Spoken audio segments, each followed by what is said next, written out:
this stuff applies to anything. Again, it doesn't have to be mixing, mastering, and producing. But, if you do something that's entrepreneurial, this does, pertain to that. So if you are doing something for yourself, like how's your pricing, your turnaround, and self-assessment, I want to talk about that in depth a little bit here. And this applies to anything that you're doing. When Greg said the music industry is not for small thinkers, you're here, and I'm not trying to scare anybody, but if you can't go look in the mirror and be like, I'm going to do this, I'm going to make this happen, you need to take a few steps back and assess why you're doing this. Seriously, it is not, the music industry is not for the weak-minded. I mean, you've got to have ambition, some really strong ambition. So self-assessment, always self-assess yourself. Like, what does that mean for me? I'll explain what it means for me.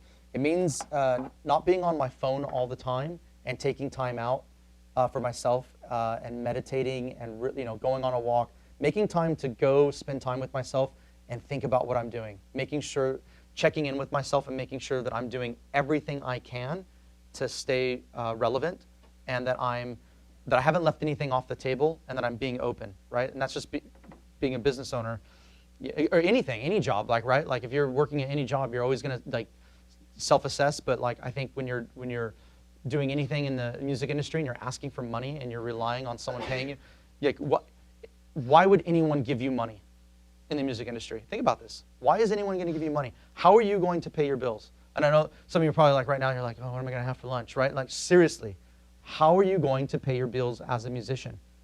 You don't want to be that guy that lives with his girlfriend that she's like, what's going to happen, right? So seriously, self-assess. How are you going to be relevant and get money? If you're like, I'm going to write, no offense again, if I'm going to write a track and it's going to come out and it's going to sell copies, you don't know that. You don't know that it's going to sell copies. You've got to prepare for when it doesn't. And I'm not saying that it won't. I have a record label. I sell music. Fierce Animals would not support me alone, my record label. But it's niche. It's like techno and minimal and whatever. I'd like it to. I'd love for Fierce Animals to be my full-time job, right? I'd love for Fierce Animals to be like all I do, and just do some of Dark Star. But right now, Dark Star is what pays the bills, and Fierce Animals is what it is. So, and I self-assess. I'm always like, what can I do? And we'll talk about that more as we talk about the sample packs and passive income. Can we just back up 1 second to your pricing and turnaround point? Because I think it's good for them to understand, how do you assess what you charge for your services, especially for Dark Star? Okay, good. Because obviously there's a big marketplace out there, especially now with online services, online mastering. Yeah, that's automated online mastering services and things of that nature. So how do you compete? So that's the next slide actually. Okay, great. So Sorry. that's why I said the pricing, and we're gonna get into it more, but finding A, B, C, and D clients, right? I've got a few what I would call, well, I'll say B clients. A would be relevant now, but I have someone at EMI that I am in contact with that does. I haven't been doing as much of this work because it's daunting. It's a full-time job, but I get spec sheets. I get these emails that say, we're looking for albums that sound like the last one I got was. We need 8 songs in the vein of 50 Shades Darker, or 50, what was that movie? 50 Shades of Grey. 50 Shades of Grey. The music was all kind of sultry and so they were looking for that. And I wish I had jumped on it because I would have loved to have done that. But that's for EMI. Excuse me. But they're hunting for those tracks, and so they're not going to pay you up front for that. No, it's all spec work. That's all spec It's all spec. So there's a lot of risk involved in that. There's a lot of risk, and I'll be honest with you, that is where I want to go full time. My goal is to get into a position where what I'm doing is sustaining to a certain degree where I can take that spec work, because that's the kind of those are the royalties. Those this particular connection that I have is the type of work where you get a song placed in the 50 Shades of Grey movie, and you're doing all right, and I have friends out there that that's the work they're doing, and that's they're like, hey, and they're trying to bring me along, and I got that through networking, and I got through all this. But it's a full-time job, and I've done some work with this contact at EMI, and it was a nightmare. It was a lot of back and forth. It was a, well, I think, I think the bass might be a little too heavy in this part. And like, why don't we take that down a little bit? And you take it down, you send it back, and you're like, yeah, I think we might have killed too much of that bass. Let's bring some of that bass back. And you're like, dude, go fuck yourself. No, seriously, and it's back and forth, and it's like, oh, and it's like, and you're worried about your rent, like you're like, I cannot go back and forth with you, lady.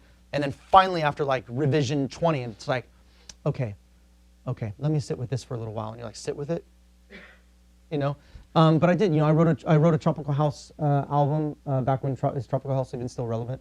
When it was popular, I did. It's Mobaton now, man. Is it? Yeah, I don't know. I can't keep up. That's the other thing too. Be careful of the genre game. Just be really careful. And I don't want to talk too long about this, but be really careful. And please believe me when I say the genre that you think is so hot right now will not be hot tomorrow. I'm sorry, it won't. Okay, house, always going to be around. Techno, it's going to be around. Think, unfortunately, sorry if I'm offending anybody, EDM, the name EDM will be around.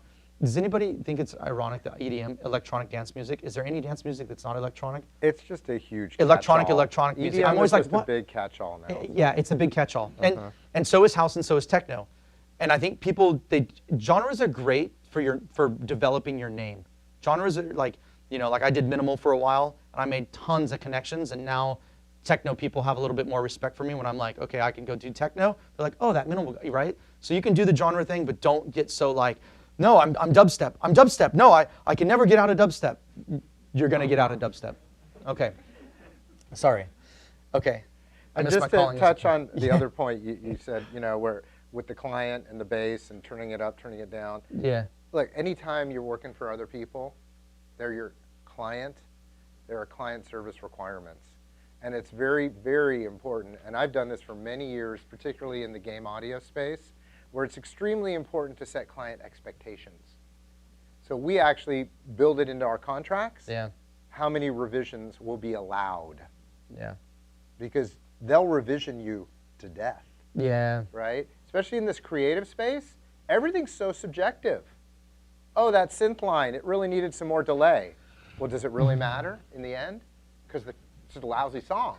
But they want more delay on that synth line, right? So having an understanding of how many revisions you're willing to go through is hugely important. And I'll build it into the contract. If we're doing original music composition based on the budget and based on the timeline, you have to be very cognizant of what that will allow for in terms of your man hours and in terms of being able to deliver a final based on the actual milestone that they're demanding. So, most of the time, it's like 2 revisions, max. And if you can't get it right after the second revision, chances are you're not going to get it right for them anyway. Yep. But creating that expectation and managing it is hugely important in client services. That's a good dovetail into the next slide, actually, because, setting expectations. So Darkstar, we allow 2 revisions. And we're finding, and when we talk about the dime a dozen, when we go to the next slide, we're finding, actually, I'm going to come back to that. That's so wrapped up, this dime a dozen. We need to talk about that. Anyway, I'm going to move on, though. I'm going to go to the next slide. So the reason why I wrote getting clients, think of it as a ladder, okay? Again, working yourself backwards, right? I worked myself backwards. I said to myself, I need to get some AB clients, and I did. But I didn't get there until I got my D and C clients, right? So try to, whatever it is that you're doing, say it's a remix, right? Like, what was your name again in the back? Yeah, you. What is it? Harrison? Okay, so Harrison, to get where you want to go, I would try to remix the biggest artist I could. I would make a spreadsheet with like 100 artists that I think are where I want to go, and I would reach out to every single one of them and beg them for a remix. Be like, I'll do a remix for free. You don't even have to put it out. Just give me some stems. And then I'd knock that fucking remix out of the park, and then I give it back to them and be like, I know you're going to put this out because it's amazing. Because you showed it to everybody, right? So now they're like, hey, this kid's got ambition. Now you've proved yourself. Now you take that remix that you've done, and you just keep going, right? So that's what I mean by working it backwards. So it's too long of a story to tell you guys how I got into EMI and Sony and some of those other things. That, like, we could talk about that for hours, but that's what I did is I worked myself backwards until I got where I wanted to go. And now I've got them, and I've got them in my network. And when I'm ready, I'll do what I need to do. So I wrote here, what have you done? Again, you're only as good as your last job. Why did I write that? Because it's true, right? Even for me right now, I'll admit, I haven't done anything like big, magnanimous, and that bothers me, right? But I've done, I mean, I worked with an advertising agency, I can't remember their name now, but with Giancarlo Esposito from Breaking Bad, and I scored a commercial that they did. I scored it and did the sound design. That was huge, right? I have that in my Instagram. That was a huge thing. You know, that was the last, like, that was the biggest, I mean, I worked with Giancarlo Esposito. It was amazing. So, like, that's what I'm talking about, though. Like, you're only as good, like, you have to keep upping yourself. Like, doesn't mean you have to keep doing bigger, but once you start playing at those levels, what are you doing to sustain it? Just think about that. You know, like, I don't have the answer right this second, but, like, you want to keep sustaining that. You want to use your remix or your Giancarlo Esposito to, like, go and, like, you know, like, hey, check out what I did, you know, whatever. So you move through life in this way. Okay.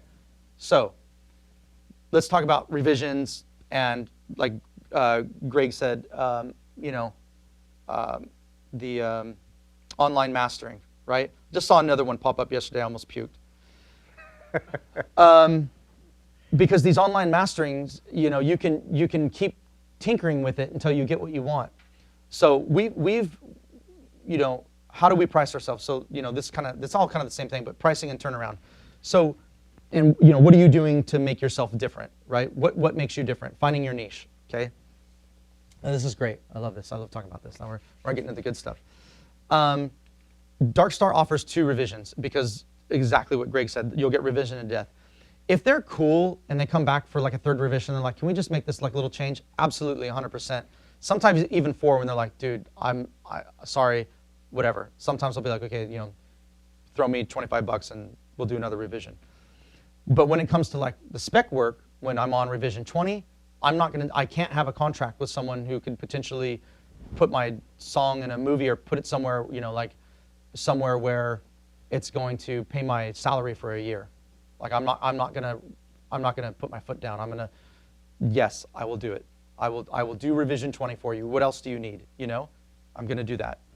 So think about that. But yeah, if you're doing this kind of work, if you're doing producing or whatever, or you're working for a client, you should have in your contract something that states how far you'll go, because you'll revision you to death.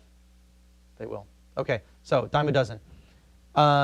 There are tons of people out there doing what I do. Tons of mastering people, tons, you know, with software, with the way things are in the online mastering. Artificial intelligence. Yeah, artificial intelligence. What I'm finding is there is a huge shift of people coming into the music scene now who think that online mastering is mastering. And that's fine. I don't think that it is. I've used some online mastering just so I can see what I'm up against. And I still think that having a human master your stuff sounds better, because you're getting, if you can have a dialogue with the mastering engineer. Here's the thing, this is such a long conversation topic, but you've got 2 roads, right? You've done your track, and you go to a professional mastering engineer. Let's say it's Greg. You go to Greg, and Greg masters your track, and you're like, oh, that sounds really good. And Greg's like, well, what do you think about this? And you're like, okay. And you talk about your mix a little bit, and maybe Greg says, you know, it sounds like your bass and your kick are having some issues. I think that we can make it sound better if we why don't you cut your bass a little bit? And you can have a dialogue. A good mastering engineer knows about the mix, and he knows how it sounds before he even masters it. Agree? Like, sometimes I don't even master. I'm like, I wouldn't master this. Like, we're just spray painting a turd. No offense. You know, like, don't waste your time. You know, don't waste your money.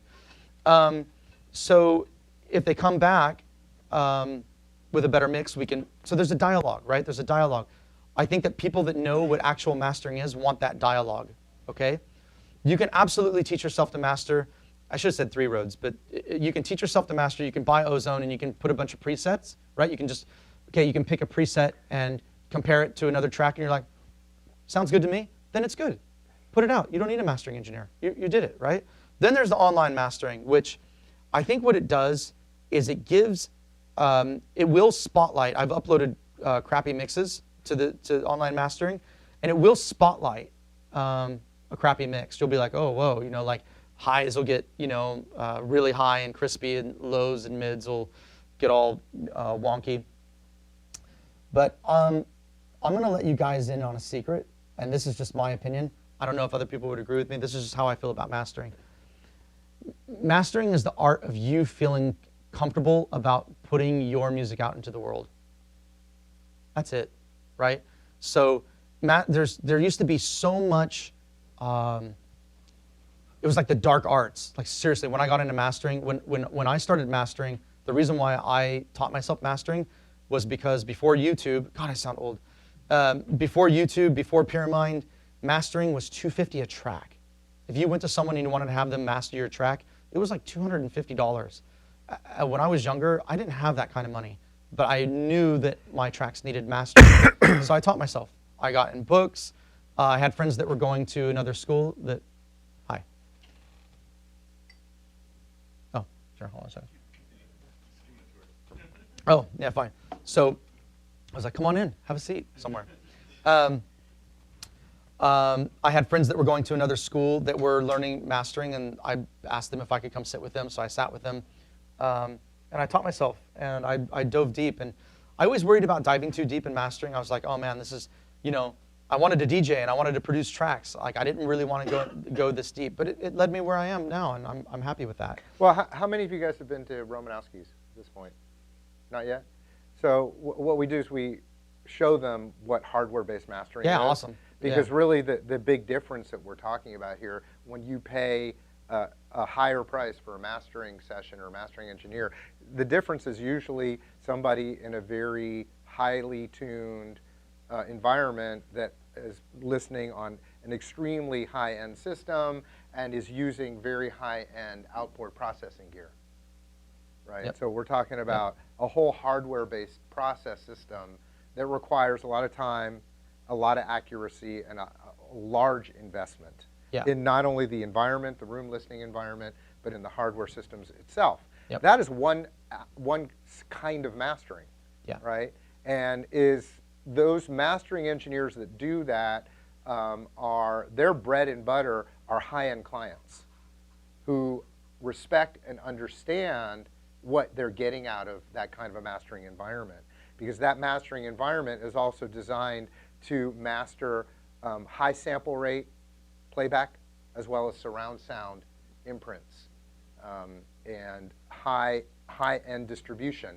And so there's a value that is placed at that point on very high-end audio.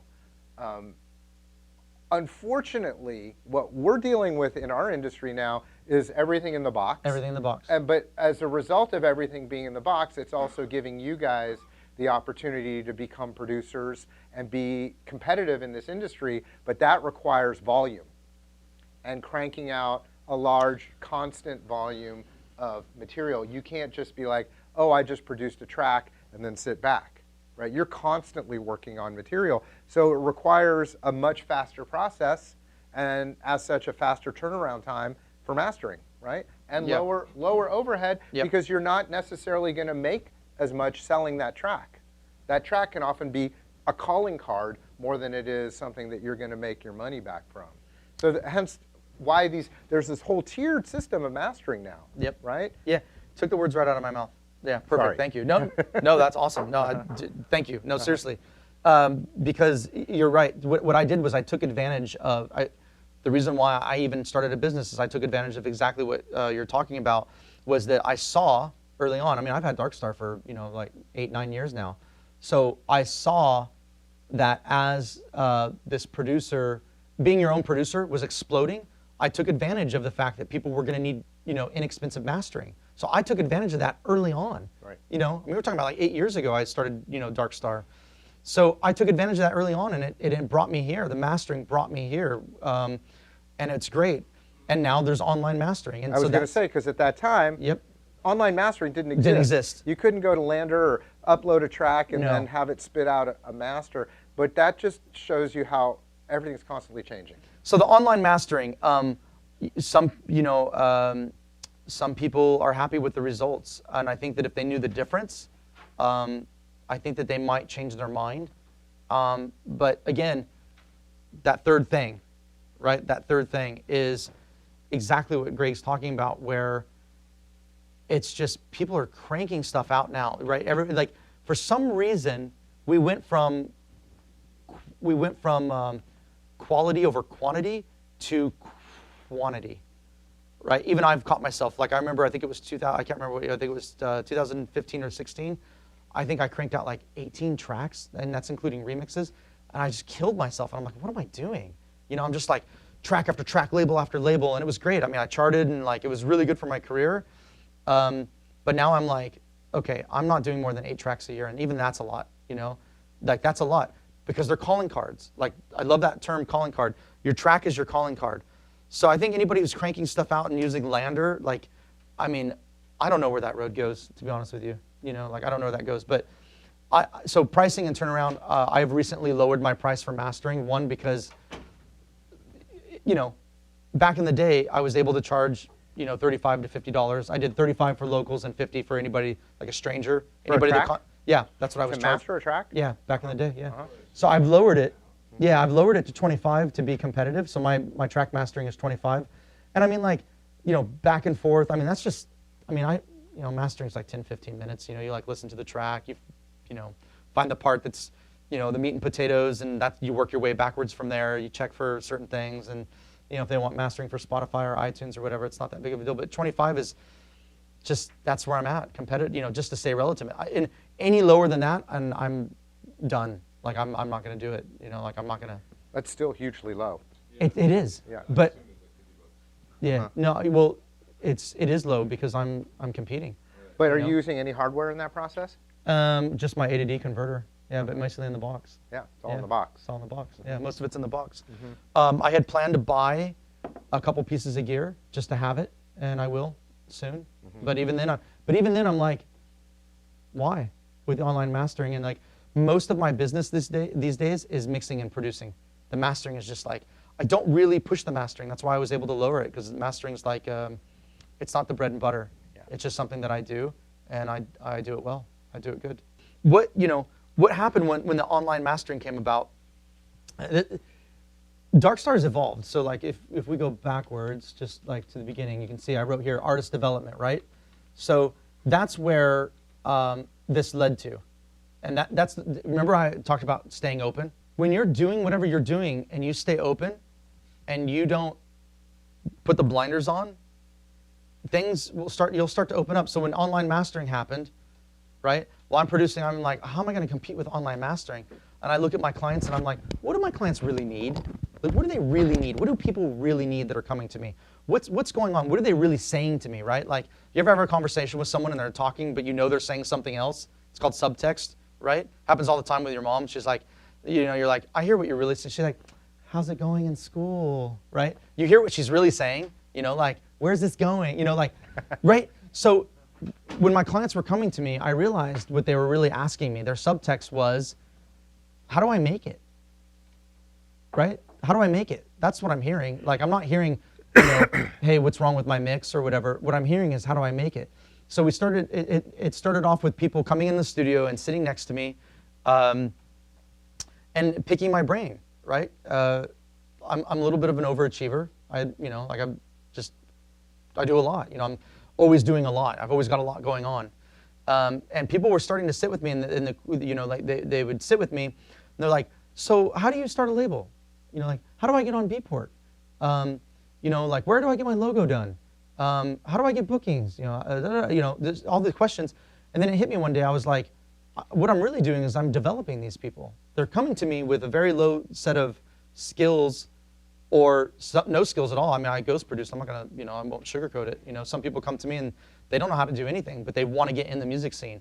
And I always encourage them to write music. I don't like being a ghost producer unless it's EDM. I'll take EDM people's money all day. Just hand it over. I'm kidding. No, you're not. No. So people, no, I'm not.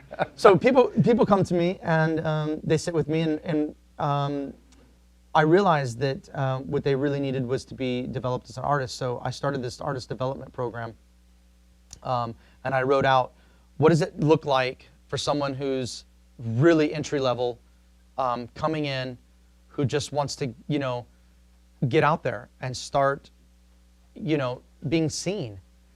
And it's been really effective. It's made up, you know, 100x what mastering would have ever done. Because now what we're doing is we're saying to someone, We're going to help brand you. We're going to help make sure that you're everywhere that you should be. We're going to make sure that all your bases are covered so that when you come into this, and I say the scene, right? When you come into the scene and someone looks at you from a bird's eye view, you look relevant. And that is more powerful, in my opinion, than having a calling card or a track, because what people really want is to be seen. And so I help people be seen. Yeah, so it's a flat fee, and the flat fee includes logo, branding. It includes development, which means getting on Skype with me for a certain amount of sessions, picking my brain and just going over all the things. We make sure we've got a, do you guys know the program Monday? It's like an online platform, Monday. You know, okay. So we use Monday, and it's brilliant. I use Monday to keep all my artists organized and keep them on path and be like, okay, have you done this? Have you done this? And I basically, it's like a bottom up. It's a bottom up program. It's a bird's eye view. So my name's Bruce, and I want to be a producer and I want to be an artist, right? But I don't know where to start. I'm going out, I'm going to clubs. I know I want to be up there. I think I have some talent. Where do I start, right? That's hard for some people, right? It's daunting, right? You got like with all the social networking, with you look at a flyer and it's like you see whoever's logo and you're like where do I even start, right? I've just happened to over the last 20 years develop a lot of skills like design. Like I do all my own design. I've built my own websites. So I've been a one-man show. I've depended completely on myself to make everything I want happen. This is my opinion. You guys do not have to share it with me. And this is just, it could be the way I was raised or just the path I've gone down. I don't know. But unfortunately, I think sometimes image is more important than the actual music you're producing. Don't point your guns at me. Let me explain what I mean by that. Yeah, that's fine. Branding is everything. What I've noticed is that when you have a cool logo or your artwork looks good or the way you look or the way you present yourself, there's energy behind that. There's energy behind, well, everything has energy, right, in our universe, right? I'm not going to get into physics or science, but we're transmitting energy. Even us, right? We have an electromagnetic field. We're transmitting. Everything's covered in energy. Like that's what the universe is made of, right? When you careful now, see that? When you present yourself, when you align with your artwork and your brand, when you align and you present that out into the world, people listen. People perk up and they're like, okay, I'm listening. So that's my personal opinion. I think when you present yourself big and bold and strong, people listen to you. And that's sometimes more important than the music you're producing. Because then people are like, okay, now I'm, right? We see first, Maybe you're in the mall and you hear a song come on and you're like, you pull out your Shazam, right? But how often does that happen versus you're on Beatport and you see an album cover, right? Am I wrong? Right? Or you're somewhere, you see a flyer and you're like, dude, this party looks dope. Right? Dude, I'll go to I see flyers and I'm like, dude, what is this? What is this? What's going on here? Never heard of these DJs, but this flyer looks amazing. We should go. So that's my point, is sometimes, unfortunately, how you present yourself in image is part of the game, right? I would say that would not be where I am if I didn't have a little bit of vanity. Sorry, It's part of the industry, It's part of the industry, And it's also why people who lack creativity end up using sex to sell, right? I'm going there next. Right? I'm going there next. Well, you see big booties on album covers all the time, right? It's absolutely true. Yeah. So, what makes you different? So, coming back to this though, again, self-assessment, right? Assess yourself. Do you have the wherewithal to be a peacock? Right? And you're like, that's not, sometimes you don't have to peacock. Burial, I mean, who hasn't heard of Burial, right? Burial, no one even knew who he was. Burial came out and that music just exploded. That's a good example of like no one really knowing who he was. I wouldn't say that, the font and the image were what sold it, but that music sold itself. So sometimes that happens. So I think it's a healthy balance of both, but that's what I would prioritize on is your branding. I think your branding is important when you're just getting started because it will help you get the confidence that you need as well. I'm not saying you need to go knock it out of the park and come up with like some crazy, logo like Linkin Park and have people be like, oh my God, But what I'm saying is think about how you're presenting yourself and, why are people going to take you seriously? And when you take yourself seriously and you come up with a name and you've got a logo and you've got a brand, now people are listening because everything's branded these days, You've got to have a little something extra. I'm not saying that your music isn't wonderful and it's not going to change lives and sell millions of copies, but I think it might help to have a little bit of, something behind you so that people are, say you go all black cover. What was your name? Your stage name. What was your DJ name, producer name, whatever? What is it? Gur? Yeah. Okay, all black, Gur, white, Arial font. You're running an ad on Facebook for $1,000. Then it says, click on this link to hear my album. Maybe some people will click on it, but if he's got, him and maybe some cool sunglasses, gradient background, nice necklace or something, a little bit more, maybe the name's written in like, something that's like out now, blah, blah, blah, and there's like a little bit more description, people are going to click on that. You gotta have a little something. That's all I'm saying. And so I would focus on your visual representation, and then that will help actually with your music too, because they're like symbiotic, right? So if I think about my techno name MacVaughn and what I'm trying to convey, I think about what I'm doing, and then like, does my music, and I go write music, and I'm like, yeah, this is all working. This is working for me, and I feel good about it. Now I'm aligned, and when I feel good about it, I project that, and people are like, this guy feels good, right? We're like Sims characters, when we're out networking, and like, oh, you're good vibes. I'll come. Yeah, what are you doing, right? And you network. But if you're just like, this is me in a corner, and like, oh, this is my music, and it's just not going to work. This kind of dovetails into everything we've been talking about. So I want to talk about like passive income. And in a way, Darkstar started off as passive income. So see, I'm kind of like bringing it all back around again. Yeah.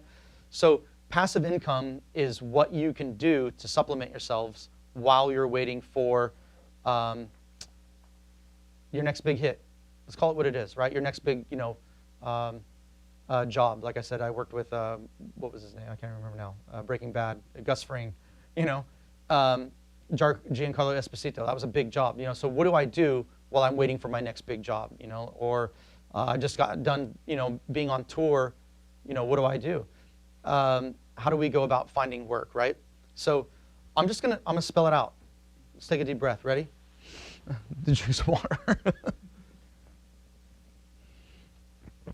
Okay, Bruce, I think I have what it takes to write some sample packs. How do I go about it? So my approach to anything in life is being methodical, right? And I work backwards. Okay, so what I do is I pretend I've already got the work.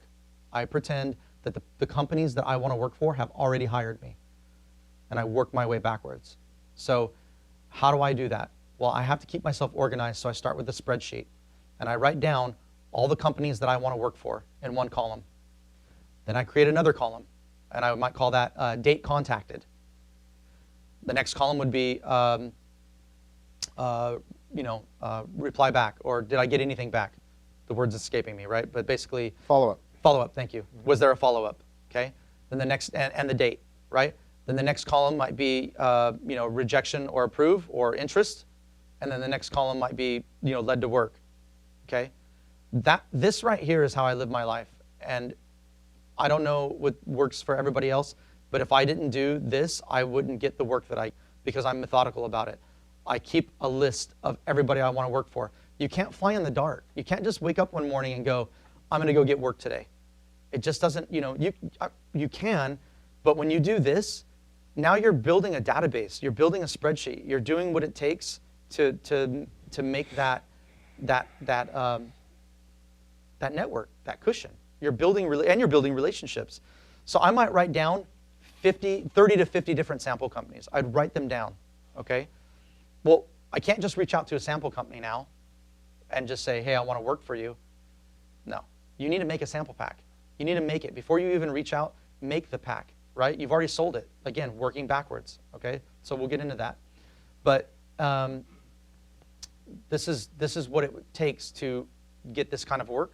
So I'm just explaining it, working backwards. Anyway, so I would make the pack first, like just get it done. Even if it's not, let's say that you reach out to one, let's say that there's a sample company out there that just does all techno, but I'm writing EDM, I would still reach out. Like I would still make the pack. I wouldn't not reach out or not put them on my list, because this is an exercise in just making sure that you're covering all your bases.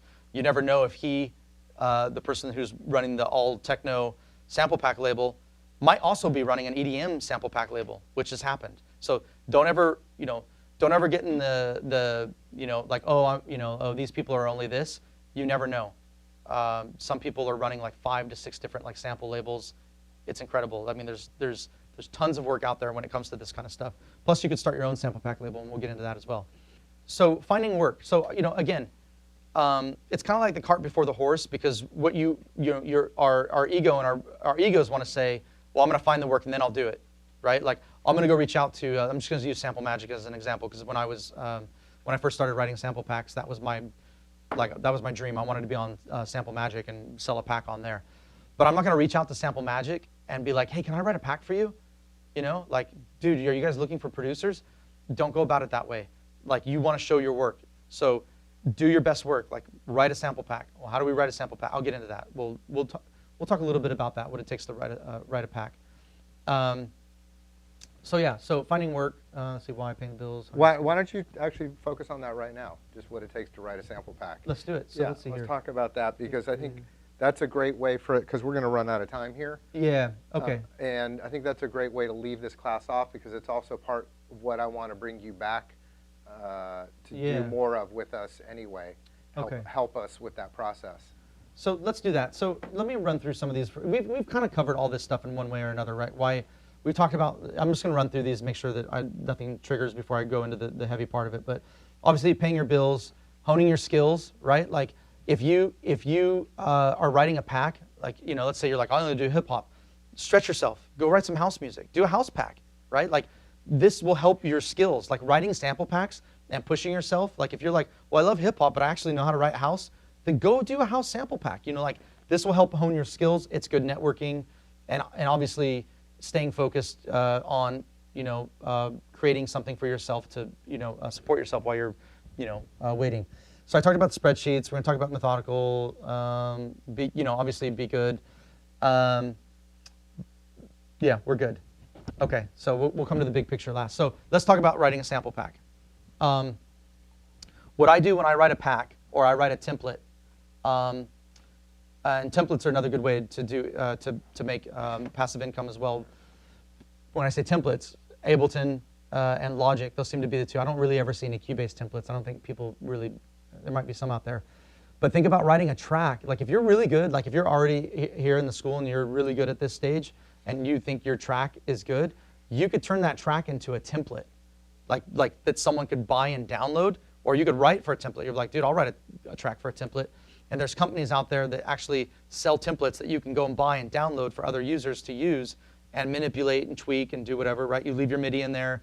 And I think most people just use like Massive and Silent. Those are like the two big synths, right? And then, so you could do, has anybody ever bought a template and downloaded it to examine it? And no? Oh, you guys should do that. Yeah, check out a website. You guys should do this. Check out a website called, I've written for them. I have a bunch of work on their site. Abletunes, not Abletunes, but Abletunes, Tunes. Go on there, find a template that you like and download and buy it and download it. They even give you one for signing up for free. But like, go on their site. They do amazing work. Seriously, go find it. They're like 25 bucks. I know we're all starving artists at some point, but per template. Per template. Uh-huh.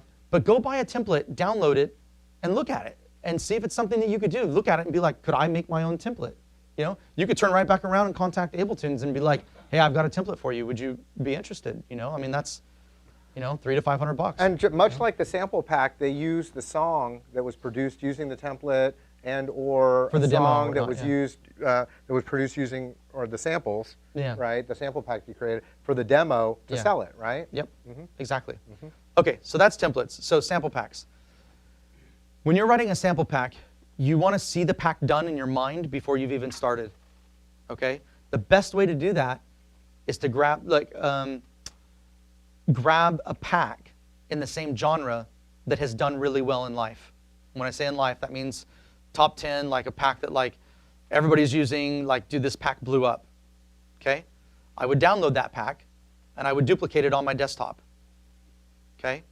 On my duplicate, I would rename it, right? And I would rename it whatever I was going to rename it. Then I go into that pack, and then I start working my way backwards, right? You'll usually have like basses, synths, drums, vocals, whatever, right? So now all I have to do is mimic what's in there. It's that easy. right? Like, I mean, it sounds that easy, but it really is. So I'd say time management. Who's my time management guy, right? So, right, time management.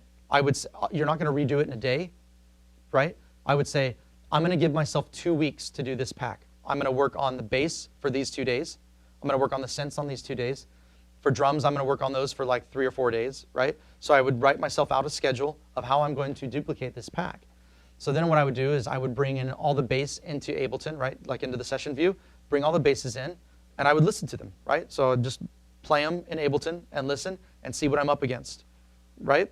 And then I would start saying, okay, well, I think I'm going to use this synth, right? You have to plan this out. You have to, you don't just go running into it. So on my spreadsheet or whatever I was using to make notes about my sample pack, right? You've got to like, do this in a way that is organized and methodical. So I'd start making notes. I'd be like, okay, well, I'm going to use, this bass and this bass. I'll grab presets from here. You don't have, I don't make presets when I do packs. I just use presets that are already in something and tweak them. But if I'm writing a specific pack, and I'll just use techno for now, but it can apply to any genre. If I'm writing a techno pack and I'm listening to basses, I'm like, okay, I'm just going to stick to these VSTs, these synths, and it sounds like I need to do 10 kind of rolling bass lines. Then I'm going to do 10 punchy bass lines, and then I'll do 10 kind of like modulated bass lines, and then like maybe another 10 simple bass lines. But do you see how I'm writing? Do you see what I'm doing? Like I'm already writing the pack before I've written it. I'm already writing what it's going to sound like.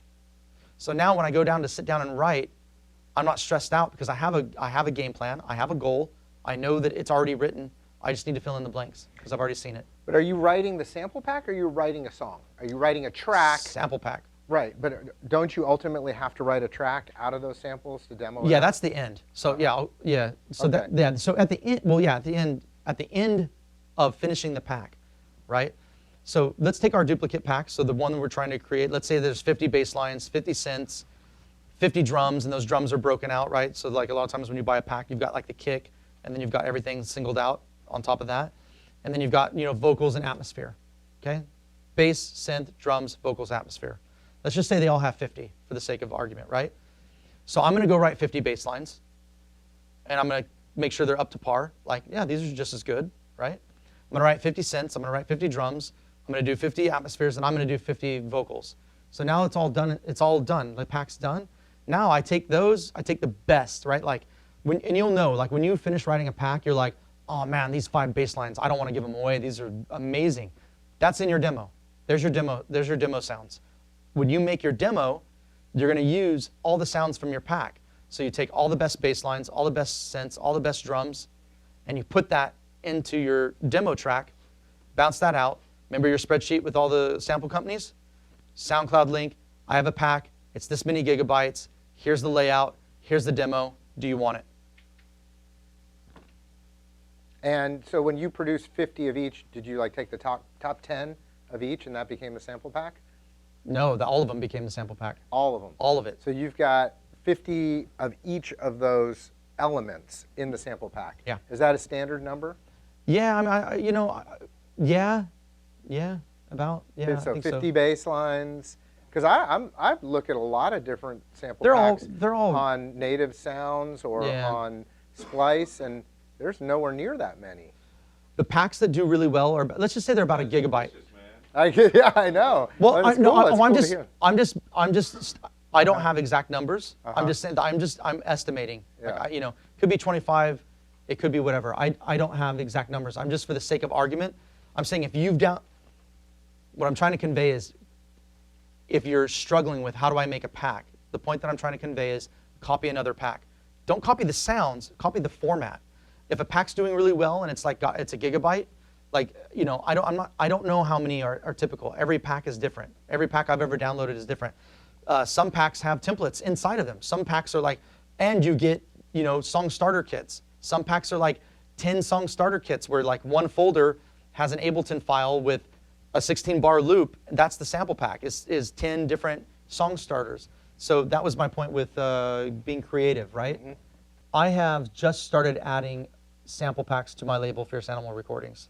So that's a division I'm trying to get going. I'm trying to have the label actually put out packs and templates, and so I'm working on that. With the releases? No, well, just in general. in general. Yeah, not with the releases, but just like on Beatport Sound. We just signed a deal with a distribution company, the Fierce Animal Packs. They're called Fierce Animal Formations, and those will be on Native Instruments' new sample site. Will be on Splice, Beatport Sounds, and a few others. But those are the main 3 that I wanted to be on anyway. So it varies. So what I'm talking about for you guys, what you're wondering is how much can I get for this pack I just made, right? It really varies. I would say on a low side, 500, and on a high side, 2,000. Like that's kind of where I'm at with my rates. Like if I do a pack, that's what I ask for. So that's a buyout rate. That's right? my buyout.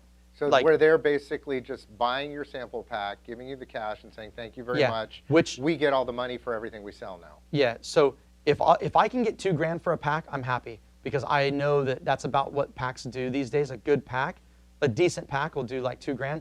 Some packs will do 50, 60 grand. Yeah. Some packs will do 50, 60 grand. And I know, like, and I won't say where I know this information from, but yeah, I wouldn't even add this to my, with everything I have going on, I wouldn't even add this kind of stuff to my, well, just downloads. Yeah. The company's making 50, 60 grand. Yeah. Right. Yeah. I worked for a sample company, one of the major ones. I was in their back-end system, and so I could see all their sales. I could see what they were doing per day, per month, per year. And if you build it right, if you have a good pack, yeah, I've seen some packs do $50,000, $60,000 over time.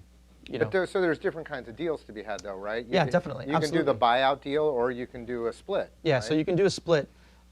Splits are, some splits are kind of hard. I have never done a split with another company. I've always taken the buyout because I don't like to deal with the royalties. And the packs like that I've done really well with were my own packs that I had on my own sample label. So I've not done a split with someone that's been that lucrative because I've either done the buyout or I've released it on my label. So I can only speak from those 2 experiences. But yeah, I mean, I know a guy by the name of Israel, and he's an animal, and he just cranks packs out, and he doesn't do splits. He wants the revenue, so he doesn't do anything up front. He just wants the sales, and that guy's killing it because he just. What do you mean he just wants the sales? Like he just does the royalties. Oh, I see. Yeah, so there's no upfront fee. He just hands the pack over. I want, whatever the split. Yeah, split. I mean, split the sales. But, right. Okay. yeah. So, and what do you see those splits looking like? What percentage does the sample pack developer get? I can't remember off the top of my head. Like I think the producer gets 60-40? I think it's like 60-40. Yeah, I mean, That's what I've seen. Yeah, I think it's about 60-40 for sample packs. I know it's better than 50-50. I would never take 50-50 for a sample pack. Yeah, it might even be like 70-30. I mean, with, I don't remember.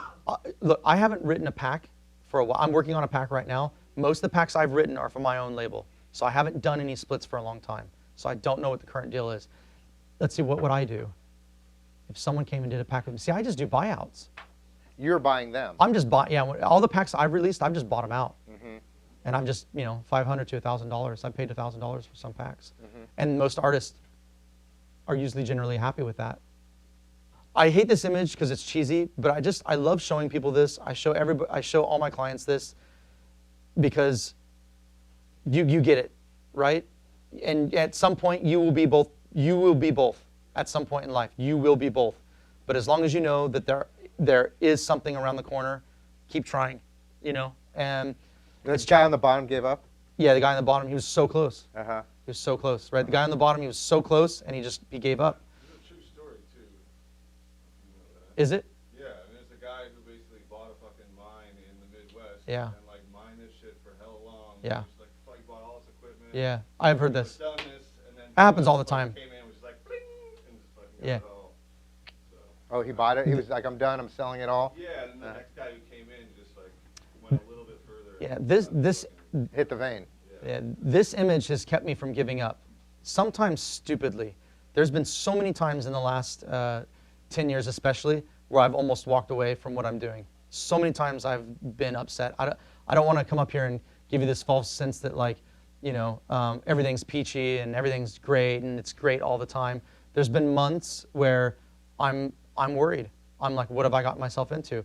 And in the end, there's been some months where I've cracked that barrier. I've cracked it, and it's just spilling diamonds. So my point was Bitcoin, huh? Yeah, we didn't get there. Yeah, exactly. Well, in the music as well. Uh-huh. But yeah, especially Bitcoin.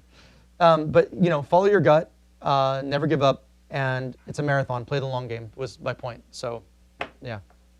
I hope that was some useful information, and you feel like there's some hope that you can, you can do it. You know, there's plenty of ways out there to, get by and be in music.